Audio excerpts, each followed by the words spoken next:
পশ্চিমা বিরোধী জোটকে শক্তিশালী করতে ও কৌশলগত মধ্য এশিয়া অঞ্চলে প্রভাব বাড়াতে বুধবার কাজাখস্তানের আস্তানায় শুরু হয় 2 দিনব্যাপী সাংহাই কোঅপারেশন অর্গানাইজেশন এসসিওর শীর্ষ সম্মেলন। এতে যোগ দেন রুশ প্রেসিডেন্ট ভ্লাদিমির পুতিন, চীনা প্রেসিডেন্ট শি জিনপিং, তুরস্কের প্রেসিডেন্ট রিসেপ তাইপ এরদোয়ান, পাকিস্তানের প্রধানমন্ত্রী শাহবাজ শরীফ সহ জোটের শীর্ষ নেতারা।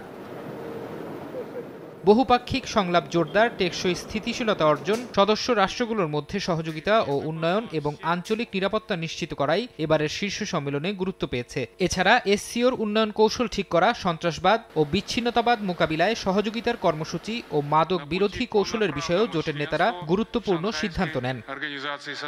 সম্মেলন ঘিরে ব্যস্ত সময় পার করেন জোটের শীর্ষ নেতারা। বুধবার আস্তানায় সাইডলাইন বৈঠকে অংশ নেন রুশ প্রেসিডেন্ট ভ্লাদিমির পুতিন ও চীনা প্রেসিডেন্ট শি জিনপিং। বিশ্বমঞ্চে যুক্তরাষ্ট্রের নেতৃত্বে আধিপত্যবাদ মোকাবিলা ইস্যুতে 2 রাষ্ট্রপ্রধানের মধ্যে আলোচনা হয়। রুশ প্রেসিডেন্ট ভ্লাদিমির পুতিন বলেন, অংশীদারিত্ব এবং কৌশলগত সহযোগিতার কারণে রাশিয়া চীন সম্পর্ক ইতিহাসের সেরা সময় পার করছে। পুতিনের উদ্দেশ্যে শি বলেন, চীন ও রাশিয়ার উচিত সহযোগিতা ও বিনিময় বাড়ানো। একতরফা নিষেধাজ্ঞা ও আধিপত্যবাদের বিরোধিতা করে যাওয়ার প্রতিও গুরুত্বারোপ করেন চীনা প্রেসিডেন্ট।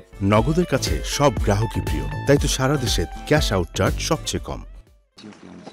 তুরস্কের প্রেসিডেন্ট রিসেপ তাইপ এরদোয়ানের সঙ্গেও বৈঠক করেছেন পুতিন। এ সময় ইসরায়েল গাজা যুদ্ধ, সিরিয়া ইস্যু ও ইউক্রেনে চলমান যুদ্ধ নিয়ে কথা হয় 2 নেতার। ইউক্রেন যুদ্ধ বন্ধে মধ্যস্থতাকারীর ভূমিকা পালনে নিজের আগ্রহের কথা পুতিনকে জানান এরদোয়ান।